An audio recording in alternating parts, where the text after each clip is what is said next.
Pizza, switching sides, and boots. This is the recipe of the wonderfully cultural Italy, with beautiful beaches, great sports cars, and incompetent armies. Wait, that last one was actually France. Although Italy as a nation is relatively new in the grand scheme of countries, it has still made a drastic impact on the world stage since its unification in 1861, being the basis for many factors still influencing the modern day. But what if this changed? What if there was no incompetent power to switch sides in both world wars? What if there was no country to foster the nationalism which would eventually lead to the likes of Hitler and Mussolini?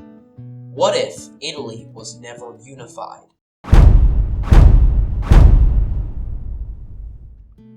Stopping the unification of Italy is a lot more challenging to do realistically than you might think, but I think I've narrowed down the changes we need to make, to an assassination and a fair amount of luck.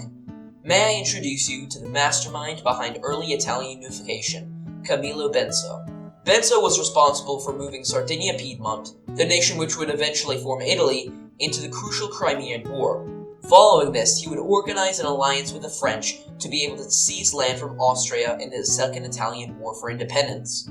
Overall, he was critical in the early expansion of Italy.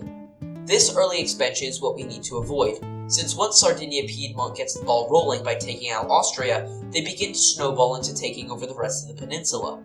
My solution with dealing with Benso is to have him fall critically ill or have a severe accident, in where he eventually dies. The man who I think would replace him as Prime Minister is Urbano Rattazzi, who is significantly more left-leaning. The first major test of this new Prime Minister would be the Crimean War, and though Rattazzi is less amenable with the king, he still has Sardinia-Piedmont join the war, though sending slightly less troops than in our timeline. After the war, however, is when an important change occurs in the timeline. Urbano Rattazzi is unable to form a political alliance with Napoleon III of France, not only due to his personal dislike of the emperor and autocrats in general, but because he was unwilling to cede any of what he considered to be core Italian territories. The lack of a French backer significantly sets back Sardinia-Piedmont, as they would never be able to beat back the Austrians by themselves, and so they bide their time. Almost 7 years later than the Second Italian War of Independence in our timeline, an opportunity for Sardinia-Piedmont would arise: the Brothers' War between Prussia and Austria. Like Italy in our timeline, Sardinia-Piedmont would join the war on Prussia's side, in hopes of gaining Italian territories in the east. Unfortunately for Sardinia-Piedmont, their meager army would not stand a chance against the Austrians, only being able to make extremely minimal gains. Despite the failure of Sardinia-Piedmont, it would not affect the overall outcome of the war, and a peace would be established.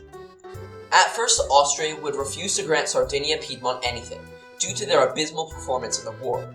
Though, with Prussian pressure and the assurance that Italian states to their south would be undisturbed, Sardinia-Piedmont would gain some territories in the east, though not nearly as much as they had hoped for.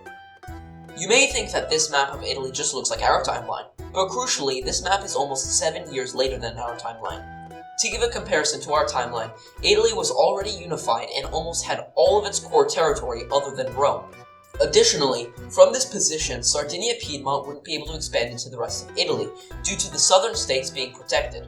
So from here, we need to jump forward to the scramble of Africa, where we quickly need to mention Italy's colonies.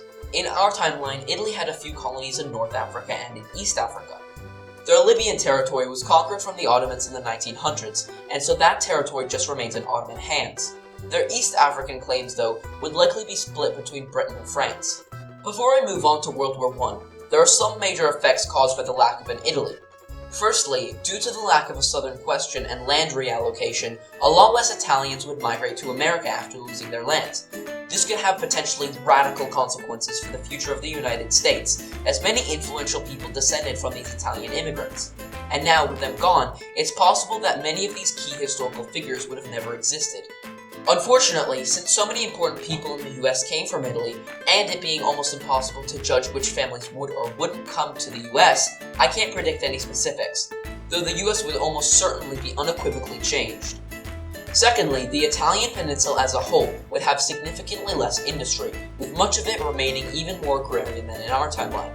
Each state individually would attempt to undergo industrialization, instead of a unified government planning industrialization campaigns to fuel the economy, so the overall effectiveness of these industries would also be limited. By the beginning of the 20th century, it may be that less than 5% of all Italians would work in factories. Finally, the Italian language, or languages I should say, which would be much more diverse. In our timeline, the government of Italy worked hard to push the standard Italian onto the population, attempting to get them to use it over their regional language.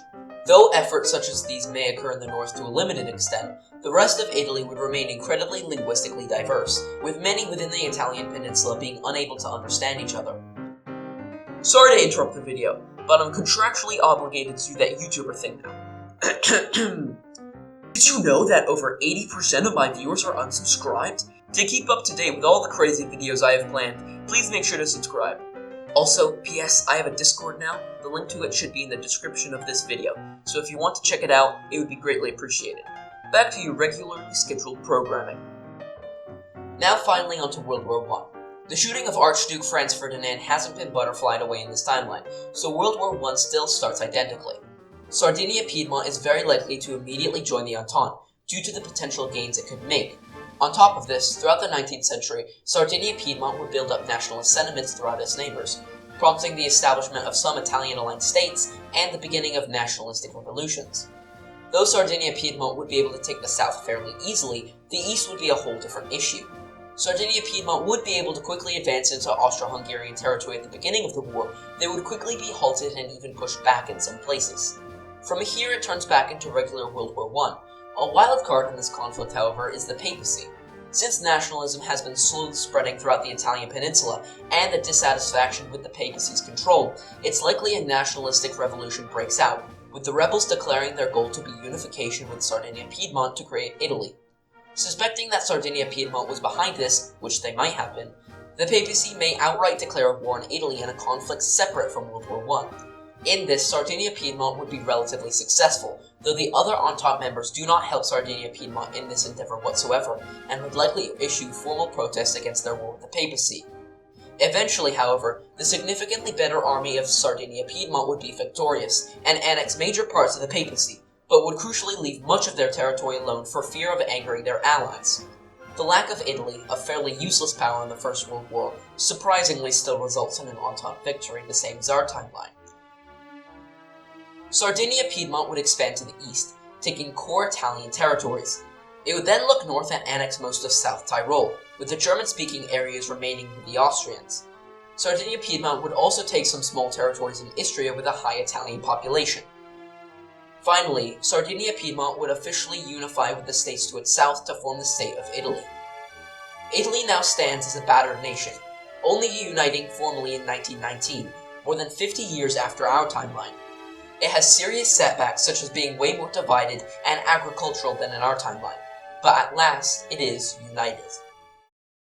That's all for this video. Now there's a lot more to predict with this timeline, especially relating to the future World War II and the potential expansion of this new state, but unfortunately I don't have the time to go into it in this video. If you want a part 2, where I go into the post-war, World War II, and Cold War time frame, subscribe, like, and leave a comment. We're super close to 500 subscribers, so if you subscribe, it would really mean a lot. If you want more of my crazy videos, click the link on screen now. Stay crazy!